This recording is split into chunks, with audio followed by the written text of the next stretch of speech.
Bienvenidos a nuestro canal de YouTube Marlene Arroyo, un espacio donde la palabra de Dios cobra vida, donde tu fe se activa. Dios sigue hablando hoy.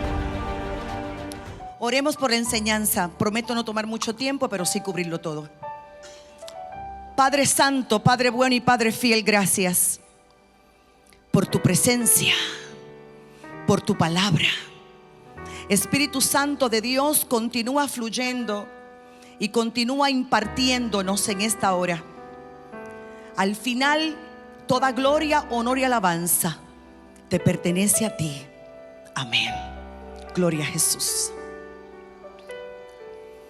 Es mi responsabilidad instruir hoy sábado acerca de, inhalamos y exhalamos, los peligros de todo ministerio. En cada convención no solamente estamos listos para celebrar, para compartir, para recibir una revelación, una palabra profética, sino también una instrucción apostólica y pastoral para mantenernos firmes, erguidos y con las manos en el arado sin mirar atrás. Y aunque todos los oficios, apóstoles, profetas, evangelistas, pastores, maestros, tienen sus riesgos, es importante entender que los peligros que acechan a cualquier ministro es muy sutil. Ninguna persona, ningún líder, ningún creyente es inmune a cualquier tentación de la carne. No obstante, los peligros de los que un creyente mayormente tiene que protegerse son de tipo espiritual. Un creyente tiene que entender que la naturaleza carnal es un enemigo constante y que el maligno va a tomar ventaja de cada centímetro de terreno que nosotros le cedamos en cualquier área de nuestra vida. La única manera en que el diablo puede dañarnos es por el espacio que legalmente nosotros le cedamos para operar. Si un creyente no le cede espacio al diablo, créame que el diablo jamás ganará ventaja. Voy a repetirlo: si un creyente no le cede espacio al diablo, el diablo jamás ganará ventaja. Por esa razón Jesús lo derrotó, porque Jesús nunca le dio espacio al diablo. Y no lo hizo por ser Dios, no lo hizo por ser el Hijo de Dios. Lo logró por su completa rendición a la perfecta voluntad del Padre eterno. Por esta razón fue que Jesús dijo: el enemigo puede venir contra mí, pero no va a hallar algo en mí. No va a hallar nada en mí. Quiero que leamos Juan 14:13. Juan 14:30, perdón. Juan 14:30 dice la palabra del Señor: ya no hablaré más con ustedes, porque viene el príncipe de este mundo y él no tiene ningún dominio sobre mí. Y cuando Jesús dijo: el diablo no tiene nada en mí, no tiene dominio sobre mí, significa: el diablo no ganará ventaja conmigo porque yo no le cedo el espacio. Por lo tanto, quiero hacer un resumen en esta hora de los muchos y variados peligros que atentan contra la efectividad de todo creyente. El primero le llamamos el síndrome de Nabucodonosor. Vamos, dígale a alguien: cuidémonos del síndrome de Nabucodonosor.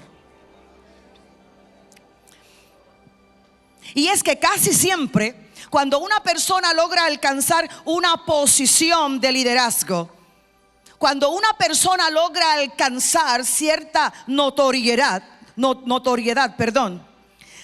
a veces esto tiende a llevar a la persona a la autofelicitación secreta. Qué bien lo hago. Wow, lo logré. La autofelicitación secreta y el orgullo. Y si esto no es controlado, ahora la persona que tiene una semilla de orgullo se descualifica de crecer en el servicio de la obra de Dios. Porque dice la palabra del Señor que a los altivos el Padre los mira de lejos. Proverbios 16:5. Vamos a leerlo. Nada desagrada más a Dios que el orgullo personal. El Señor aborrece a los arrogantes. Una cosa es segura: no quedarán impunes. Por lo tanto, ese pecado es el primero, y ese pecado es el fundamental. Y el orgullo significa ponerse uno mismo en el trono, en lugar de poner a Dios en su lugar, en su trono. Ese fue el pecado que transformó a un querubín perfecto y ungido, guardián del trono de Dios, en el enemigo que descendió hasta el infierno, y esto causó su expulsión del cielo. Así que si algo tiene que distinguir a todo creyente es la humildad. No importa lo que el Padre te dé, no importa dónde el Padre te posicione, todos siempre tenemos que terminar rendidos a los pies de Cristo. Vamos a leer Isaías 14:14.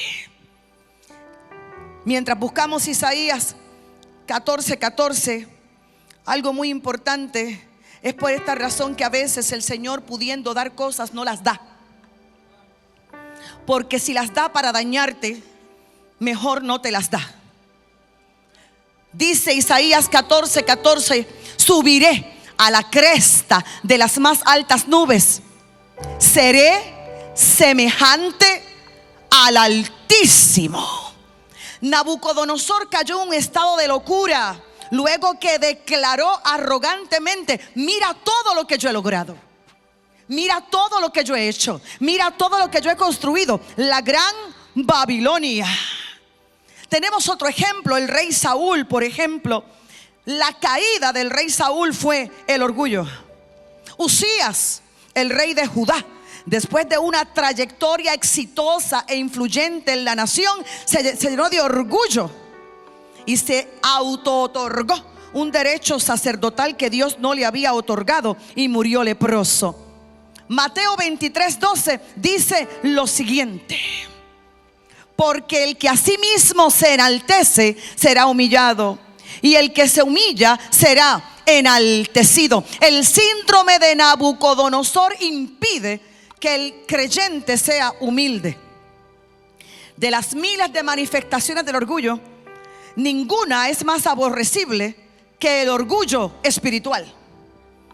Porque hay quien pueda sentirse orgulloso de un diploma, de una profesión. Hay quien pueda sentirse orgulloso de que logró comprarse una casa. Hay quien pueda sentirse orgulloso de que logró el automóvil que quería. Alguien puede sentirse orgulloso porque logró cierta meta personal. Pero el orgullo espiritual es detestable, porque enorgullecerse de algo que no es de uno, enorgullecerse de un don espiritual que Dios nos ha dado por su gracia, enorgullecerse de una posición en que por su amor y gracia nos ha puesto, es olvidarse de que la gracia es un don y que todo lo que somos y todo lo que tenemos es por Él. Es por Él. Una lección de humildad que aprendemos de la vida de Gedeón aparece en el libro de Jueces, capítulo 8, versos 1 al 3. Vamos a leerlo. Jueces 8, 1 al 3. Dice la palabra del Señor: los de la tribu de Efraín le dijeron a Gedeón: ¿por qué nos has tratado así? ¿Por qué no nos llamaste cuando fuiste a luchar contra los madianitas? Y se lo reprocharon severamente. ¿Qué hice yo comparado con lo que hicieron ustedes?, replicó él. Note la conversación. ¿No valen más los rebuscos de las uvas de Efraín que toda la vendimia de Abiezer? Dios entregó en manos de ustedes a Oreb y a Zeb, los jefes madianitas. Comparado con lo que hicieron ustedes, lo que yo hice no fue nada. Al oír la respuesta de Gedeón, se calmó el resentimiento de ellos contra él. Note por favor cómo responde Gedeón cuando es confrontado. No nos incluiste, no nos hiciste parte de tu plan de trabajo. Y la respuesta de Gedeón fue: ustedes han hecho mucho más que yo. El éxito que yo he tenido no se compara en nada al éxito que ustedes han tenido. Y le calmó el resentimiento. Y aquí ante este argumento absurdo, Gedeón demostró humildad, la pureza del carácter de un hombre de Dios. Gedeón pudo haberle respondido de otra manera, pero no. ¿Qué he hecho yo ahora comparado con vosotros? ¿No es el rebusco de Efraín mejor que la vendimia de Abiezer? Etcétera. Ahora, Gedeón dice aquí que lo peor de Efraín era superior a lo mejor de Manasés. Desde el día de la bendición de Jacob, en que puso a Efraín antes que a Manasés, siendo este el primogénito. ¿Cuál es el síndrome de Nabucodonosor? La arrogancia, el orgullo. Aquí Gedeón nos enseña algo, que tenemos que aprender a reconocer las victorias de otros, y tenemos que tener nuestra posición en el sentido correcto, y no tener un concepto de nosotros más elevado del que tenemos tener. Ahora, el Señor siempre va a probar nuestro orgullo. El orgullo descualifica a la gente del llamado, y el Señor siempre va a probar nuestro orgullo. La persona que sufre de orgullo no se da cuenta. Sin embargo, hay 3 pruebas que vamos a evaluar. La primera, la prueba de la precedencia. Por eso le dije hace unos minutos que el ungimiento ha sido un modelaje. ¿Cómo reaccionamos cuando Dios llama a otro y a mí Dios no me llama? ¿Cómo reaccionamos cuando Dios le profetiza a otro y a mí no me profetiza? ¿Cómo reaccionamos cuando otro es elegido para la tarea que nosotros esperábamos, para el puesto que nosotros deseábamos? ¿Cómo nos sentimos cuando otro es reconocido y nosotros permanecemos en el anonimato? ¿Cómo actuamos cuando los dones y los logros de otro son más evidentes y más aplaudidos que los nuestros? Siempre el Señor nos va a probar en esta parte. Cuando nosotros en el corazón nos alegramos por la victoria de otro, cuando celebramos la palabra profética de otro, cuando celebramos el llamado y el ungimiento de otro, el Señor siempre va a probar nuestro corazón para que nunca haya orgullo en el corazón. Segunda prueba, la prueba de la sinceridad. Y la prueba de la sinceridad es cuando yo me autoevalúo. Diremos muchas cosas de nosotros mismos y realmente las creeremos. Ahora, ¿cómo nos sentimos cuando otros, especialmente nuestros enemigos, nuestros rivales, dicen exactamente las mismas cosas de nosotros? Ser honesto con uno mismo es lo más sabio que podemos hacer, porque en nuestra conciencia, en nuestro corazón sabemos por qué hacemos lo que hacemos, cuáles son nuestras motivaciones. Y el enemigo disfruta mucho ver a gente aparentando lo que no es. Las redes sociales se han convertido en una mentira, en gente aparentando lo que no es. Y aquí hay una raíz de orgullo. Y número 3, la prueba de la crítica. Cuando me critican, cuando me atacan, ¿qué despierta en mí? Despierta hostilidad y resentimiento. Me lleva rápidamente a defenderme, a la autojustificación. Criticamos al crítico inmediatamente. Si alguien nos critica, la humildad nos guía a preguntarnos si esa crítica tiene razón, si hay verdad en lo que se está diciendo. Y si es verdad lo que se está diciendo, la humildad nos guía a corregirnos. Si no es verdad lo que se está diciendo, entonces la ignoramos, pero jamás resentirnos con quien critica, porque el problema del que critica y envidia no somos nosotros, lo tienen ellos en el corazón. Debemos evaluarnos entonces en comparación con la vida de Jesucristo, que dice la palabra del Señor que se humilló a sí mismo aún hasta la muerte y muerte de cruz. El primer síndrome que nos vamos a cuidar es el síndrome de Nabucodonosor, que es el síndrome del orgullo. Cuando el Señor nos da, cuando tenemos éxito, hay un riesgo, el riesgo de mirarlo todo y decir: todo esto yo lo he construido. Todo esto yo lo he logrado. La respuesta correcta es: todo esto Dios lo ha construido, todo esto Dios lo ha logrado, y yo jamás haría algo en mi vida si no fuera por su gracia, por su amor, por su bondad y por su misericordia. De esa manera tu ministerio vivirá seguro, tu vida de creyente vivirá segura y no habrá caída en ti. Número 2, el síndrome de Saúl. Los celos. Y es que los celos son parientes cercanos del orgullo. La persona celosa es siempre sospechosa del rival, del hermano. Y tenemos al rey Saúl en paranoia, donde Saúl era siempre una amenaza, una amenaza, una amenaza. Y todos nosotros tenemos que cuidarnos del celo y tenemos que cuidarnos de la amenaza. Estoy convencida de que ninguno del equipo pastoral de jóvenes, porque es interesante, el pastor de jóvenes es el pastor Andrés Feliciano, pero él tiene un equipo de jóvenes. Y hoy le hemos ungido al pastor Alejandro para que colabore con él como pastor de jóvenes. Pero tiene a pastor Emilio que colabora con él como pastor de jóvenes. Y todos hacen un trabajo pastoral. Y hay otros en el equipo. Pastora Jessica es la pastora del departamento de artes y no siente ningún celo porque tenga otros pastores en los subdepartamentos. El pensamiento correcto es ese: si ellos brillan, me hacen brillar a mí. Sin celos, sin celos, sin celos. Y Saúl se sentía celoso de un hombre que tenía el corazón conforme al corazón de Dios, de David, que lo amaba, David, que adoraba para que los demonios se fueran de la vida de Saúl, David, que le fue fiel y leal. Y ahora en el caso del rey Saúl, los celos se acompañaron de la envidia.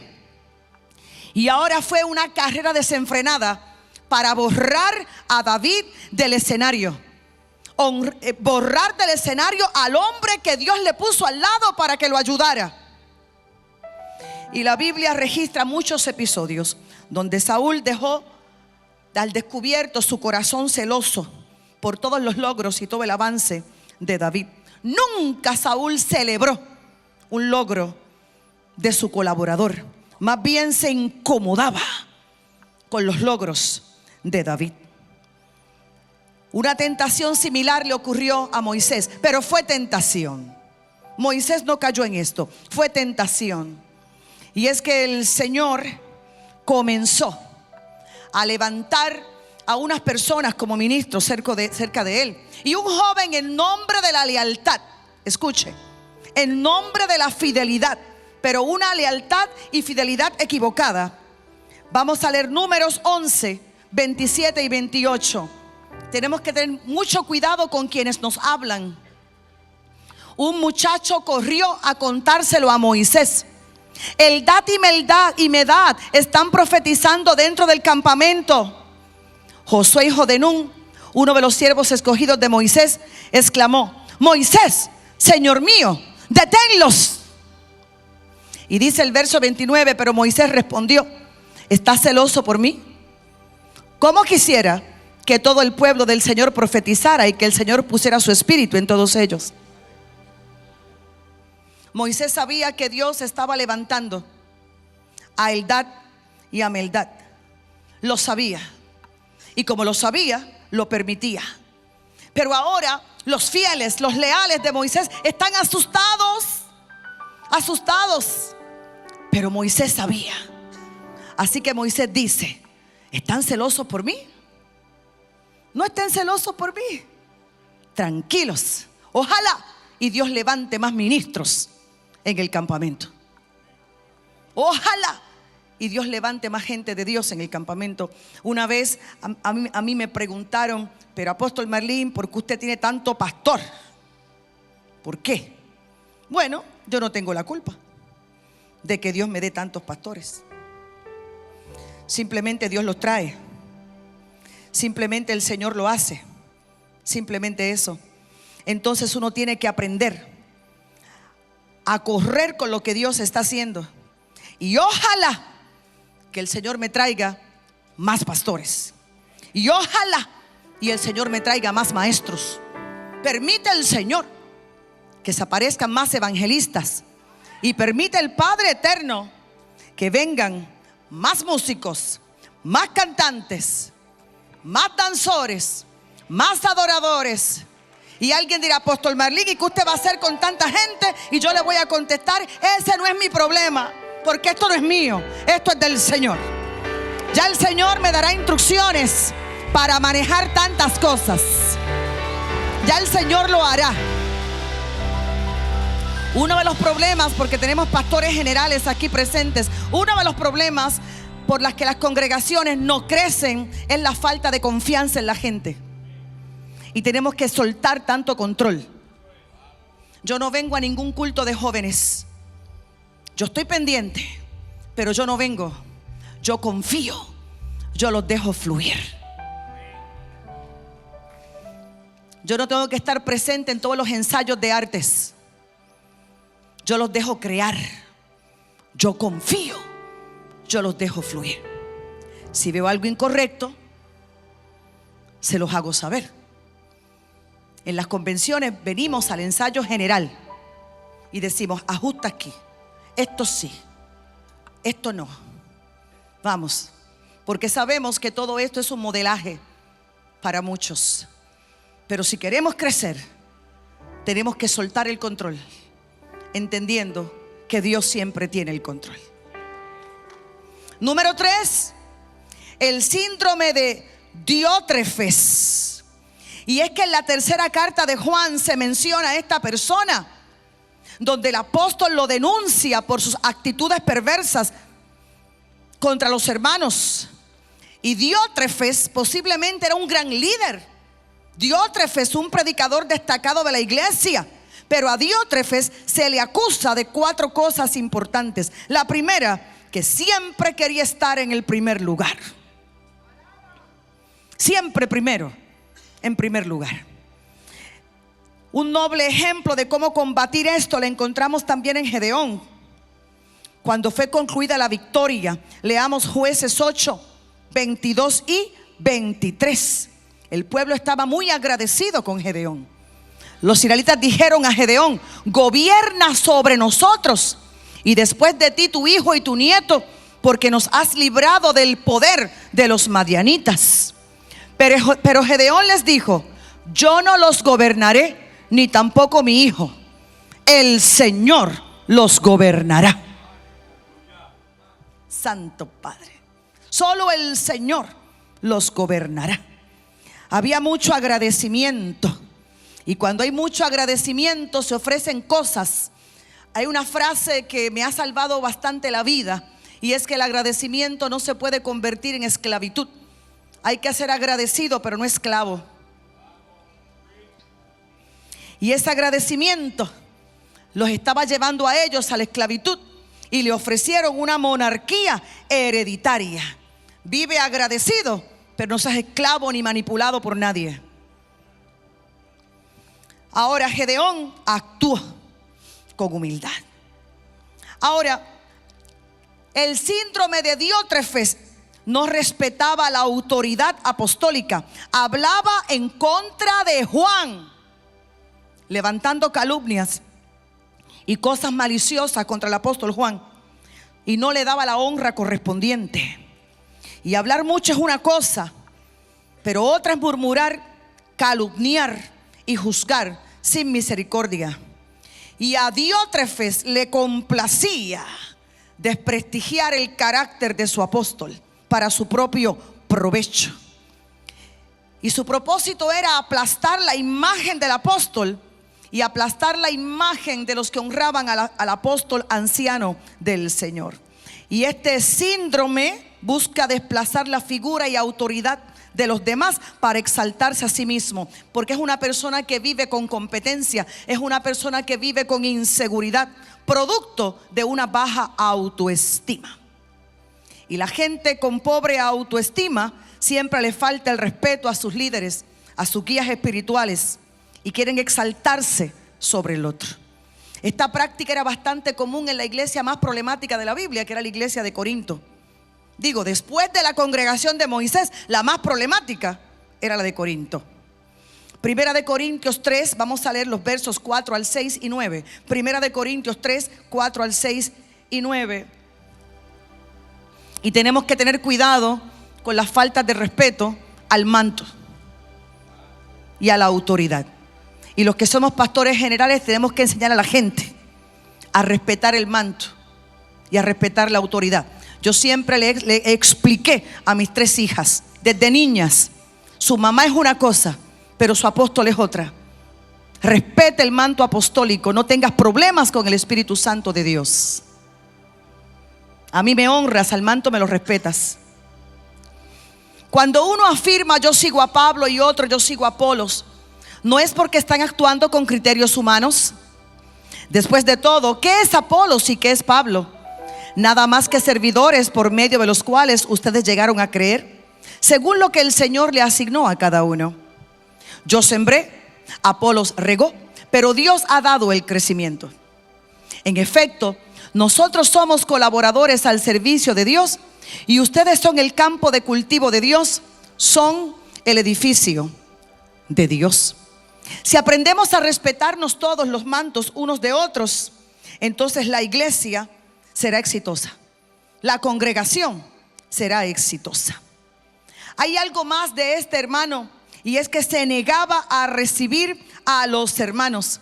Uno de los problemas por los que los ministerios no crecen es porque como si hubiera una puerta de hierro, una puerta de acero que no permite que otros entren. Y creo que todo pastor general en algún momento tiene que lidiar con eso.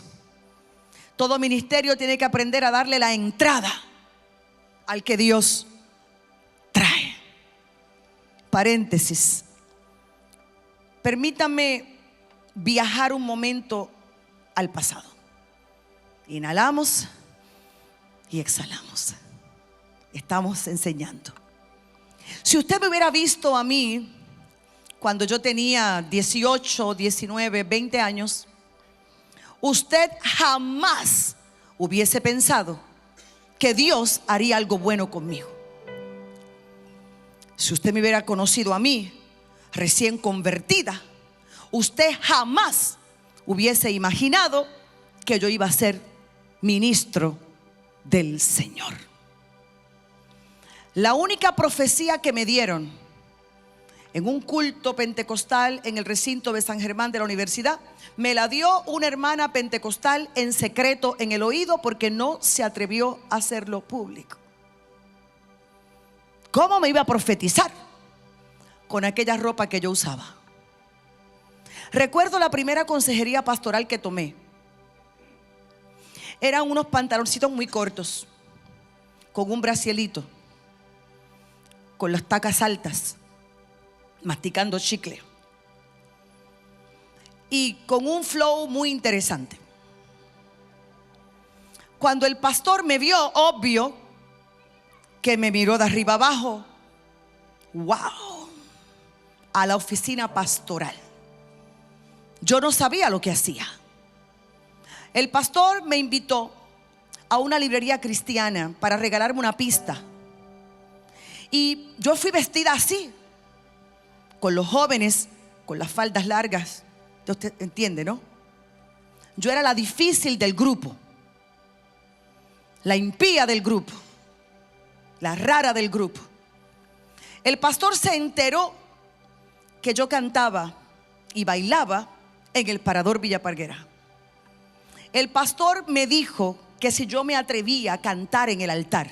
Siga conmigo. Y yo le dije que sí.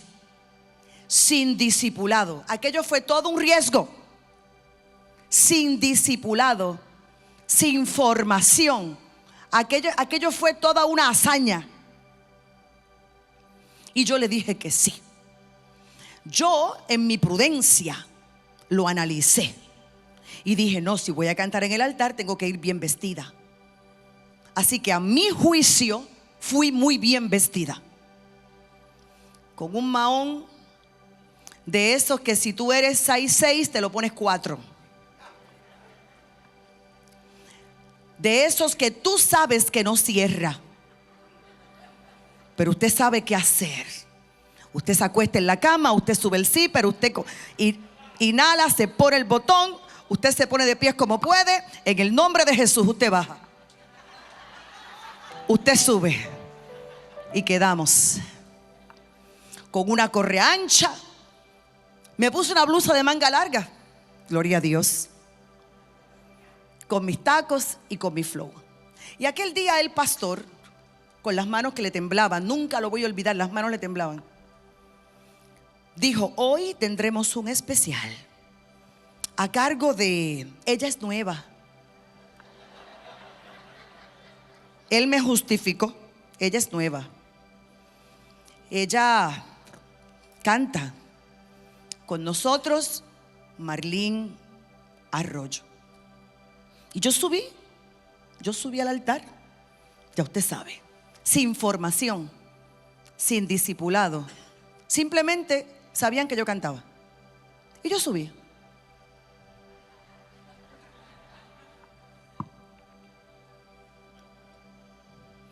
Estaba así en 3 partes.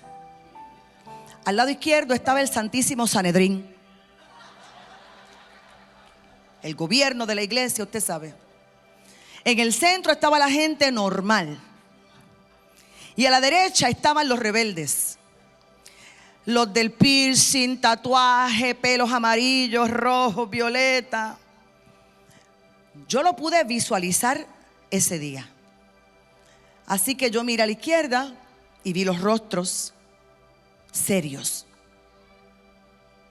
Miré al centro, miré los rostros como con pena. Qué linda. Y miré hacia acá. Y cuando miré hacia acá, ¡yes! Ese día entendí a qué grupo yo pertenecía. Lo entendí. Y comencé a cantar. Canté para el Señor. Tuve muchos detractores. Yo nunca fui parte del departamento de alabanza y adoración. ¿Sabe por qué? Puerta de hierro. Puerta de hierro. Marlene no. Ella no. Nunca. Y recuerdo que luego que canté y me senté, posteriormente el Espíritu Santo me bautizó. Y fue el Espíritu Santo el que comenzó a instruirme. No te vistas así, vístete así. Comenzó mi hambre por la palabra del Señor. Mi hambre. Estamos en convención, escuche esto. Posteriormente yo me tuve que ir de esa congregación y llegué al Pabellón de la Victoria. Me tuve que ir. Nunca pude entrar. Nunca. Pasaba el tiempo. Nunca. Solamente aquel día canté una canción. Y yo sabía cantar. Y yo quería cantar. Y yo me ofrecía a cantar. Pero yo era la rara del grupo. Y yo había dejado ya todo. El mundo, la parguera, todo. Yo hice todo para cualificar. Pero nunca fui suficiente. Y el Señor me movió. Mírame acá, corazón. Todos los departamentos de la casa y todos los pastores generales aquí. Ábrele espacio a quien Dios te trae. Ábrele espacio. No le cierres la puerta. Ese es el síndrome de Diótrefes. Cerrarle la puerta a aquellos que Dios trae. Si hay que hacer 3 bandas, las hacemos. Si hay que abrir más espacio, se abre más espacio. Pero hay que abrirle el espacio. Me voy a portar bien. Diótrefes se negaba a recibir a los hermanos. Voy avanzando. El síndrome de Aarón. El síndrome de Aarón es la autojustificación y la tolerancia ante los errores. Aarón se excusan siempre. Elí también lo hizo. Permitía cosas que él sabía que estaban incorrectas y se autojustificaba. Un ministro tiene que ser un hombre de convicción, una mujer de convicción, y estar preparados para defender la palabra del Señor, sabiendo que nadie es infalible, dispuesto a conceder la posibilidad de un error en su propio juicio y someterse a la dirección de sus consiervos. Pero si yo escucho y yo evalúo y yo cedo cuando el Espíritu Santo me dice que ceda, yo no pierdo autoridad, yo no disminuyo en influencia, yo aumento en influencia. Confieso que como el Señor a mí me trató fuertemente en mi transformación, confieso que yo también he querido ser fuerte en la transformación de otros. Confieso que hay modas que no me gustan, pero como en el campo dicen que al que no quiere un caldo se le dan 3 tazas, pues tengo mucha gente joven, mucha gente linda de modas.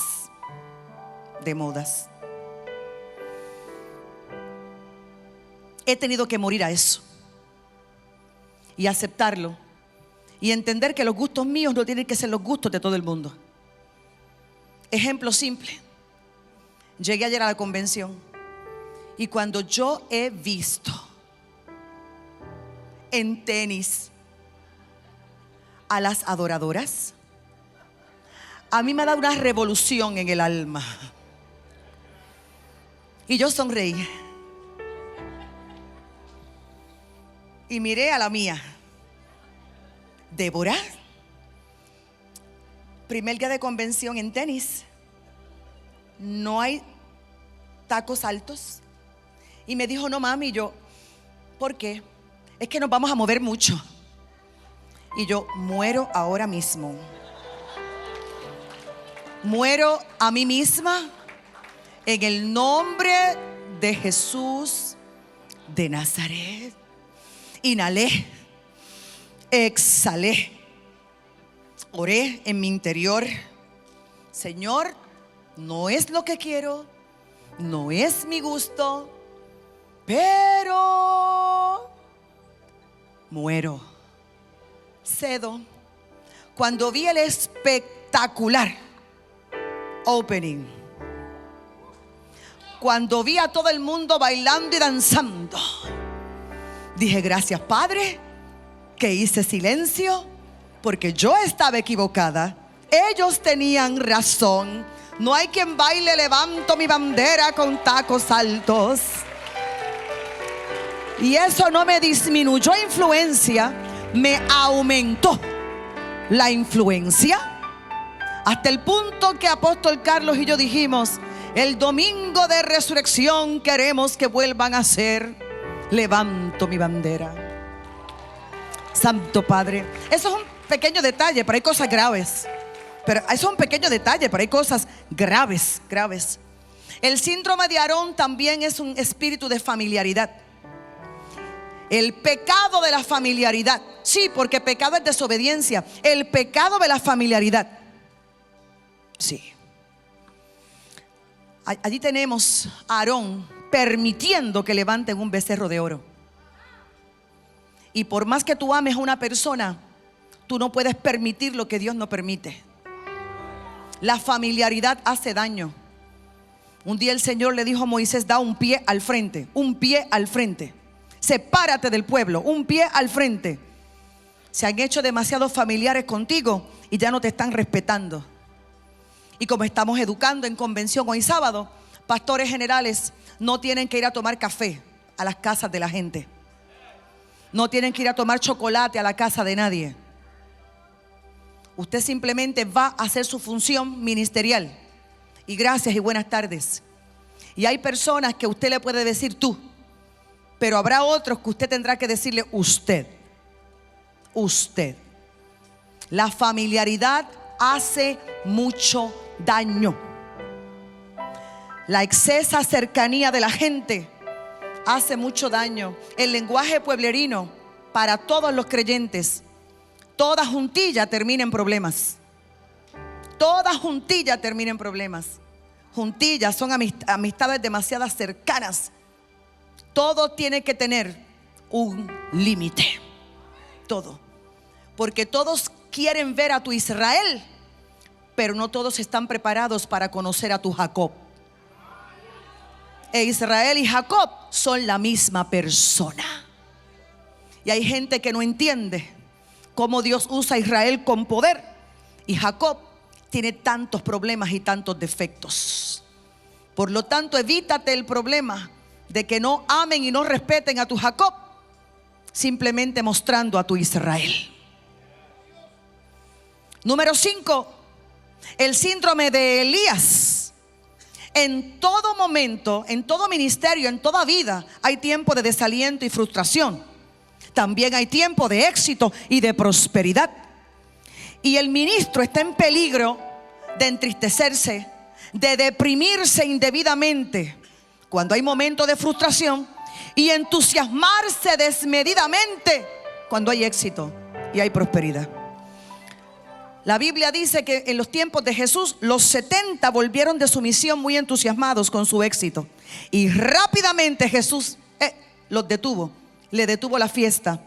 Aparece en Lucas 10:18. No os regocijéis de que los espíritus se sujetan, sino regocijaos de que vuestros nombres están escritos en los cielos. Lucas 10:20. Y ahora Jesús dirige su enseñanza a la sentencia que recibió Lucifer, quien permitió que se le subieran a la cabeza los privilegios dados por Dios. Lucas 10:18. Yo veía a Satanás caer del cielo como un rayo. El desánimo y la depresión alimentan ideas de renuncia, ideas de escapismo, ideas suicidas también, actitudes escapistas. La depresión, la tristeza aísla a la gente de la realidad porque tienen miedo a enfrentar la realidad. Este tipo de sentimiento hace que la gente ignore la situación, que minimice los hechos, que evite el compromiso. Y el desánimo lastima la imagen de cualquier creyente. El desánimo hace que la gente evada responsabilidades. El desánimo hace que la gente interprete mal las cosas. El desánimo hace que la gente sienta que la oportunidad de triunfar se ha ido. El desánimo hace que la gente se ponga egoísta.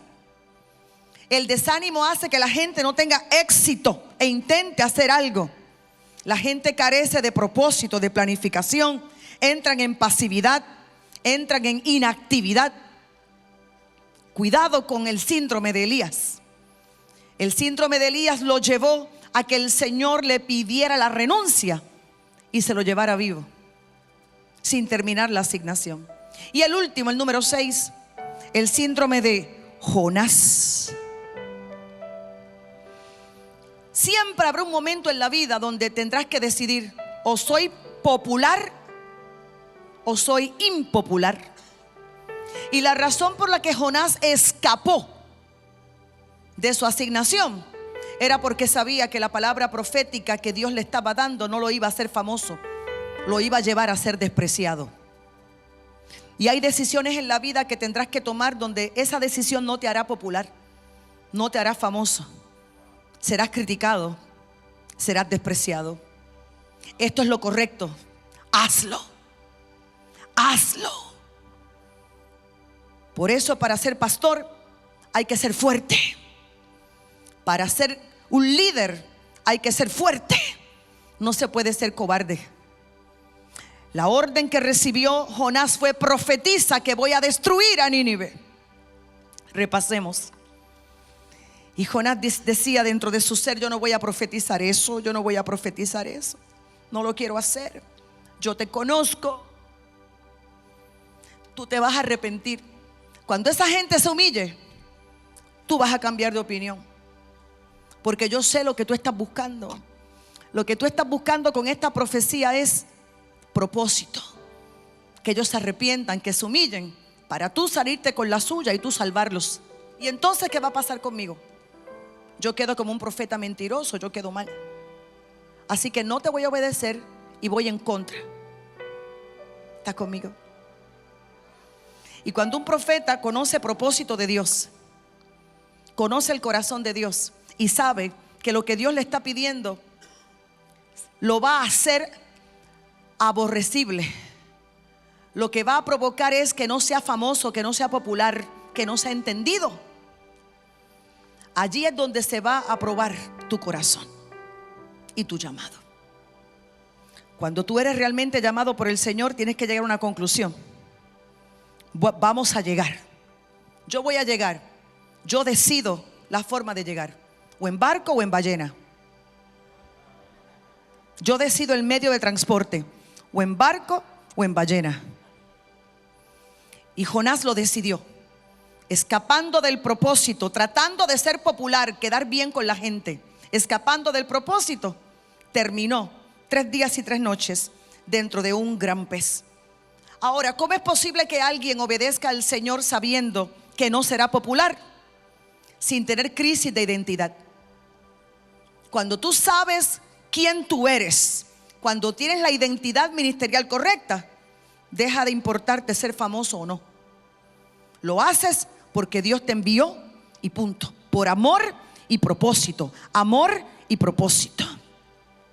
Cuando tú huyes de Dios, esto es lo que te va a ocurrir. Número 1, todo a tu alrededor te habla de Dios. Jonás se fue huyendo de Dios, y ¿sabes con lo que se encontró en el barco? Con un culto de oración. Y para acallar su conciencia, se acostó a dormir. Todos estaban orando porque había una gran tempestad y él se acostó a dormir. Cuando se huye de Dios no se vive, se pierde la vida. Y alguna gente prefiere dormir antes que tener la conciencia despierta. Número 2, cuando tú huyes de Dios, Dios enviará para preguntarte qué quieres evadir. Ahí está Jonás, escuchando una pregunta. ¿Ya oraste a tu Dios? Le preguntaron a Jonás. Todos estamos orando a nuestros dioses. Despierta. ¿Oraste a tu Dios?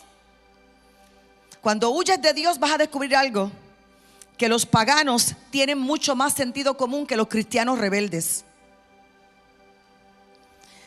Cuando huyes de Dios te conviertes en piedra de tropiezo para la gente. Cuando huyes de Dios demuestras algo: una necedad ilógica, una confusión mental, una distorsión de quién es Dios.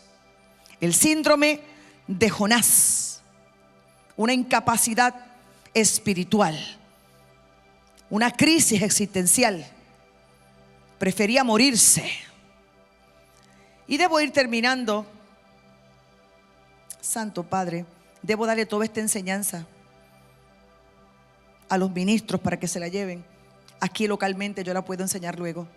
Pero quiero terminar con Esdras 10:4. Esdras 10:4. Para la gloria del Señor. Este verso es para todos nosotros. Levántate, pues esta es tu responsabilidad. Nosotros te apoyamos. Cobra ánimo y pon manos a la obra. Amén.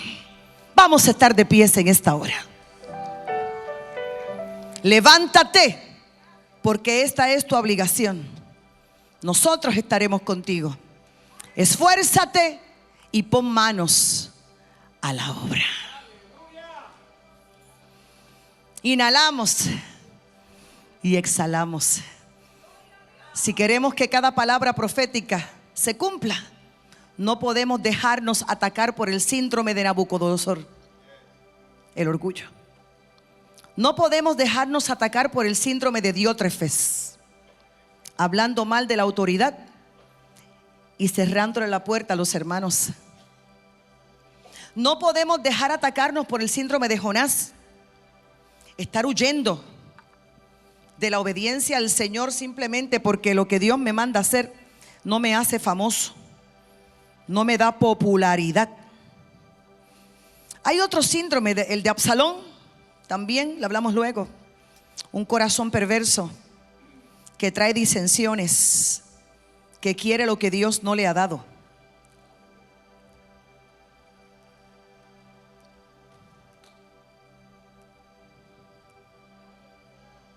El síndrome de Elías, el de desánimo, el desaliento. El síndrome de Aarón, el de la tolerancia, la familiaridad, la autojustificación. Si queremos llegar, no podemos tener el síndrome de Saúl, celos, que como expliqué, es pariente cercano del orgullo. Si somos libres de todo esto, nuestros ministerios van a estar sanos, en multiplicación, en crecimiento, en expansión. Finalmente recuerde que todo lo que desciende por las barbas de Aarón toca toda la vestidura. El ADN del altar tiene que estar santo, puro. El ADN del altar, el ADN tiene que estar correcto, comenzando con nosotros mismos y siempre orando los unos por los otros. Por eso, asegúrense, pastores generales y líderes de departamento, que cada uno de los que componen su ministerio no son perfectos, no son infalibles, pero no estén en pecado, no estén contaminados, porque esa contaminación se sigue extendiendo hacia los demás. Así como un día a mí me dieron una oportunidad y el Señor me ayudó, aprenda a darle oportunidades a otro, que el Señor también los va a ayudar.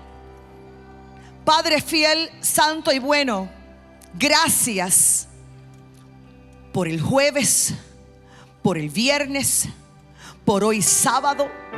Gracias por todo el aprendizaje.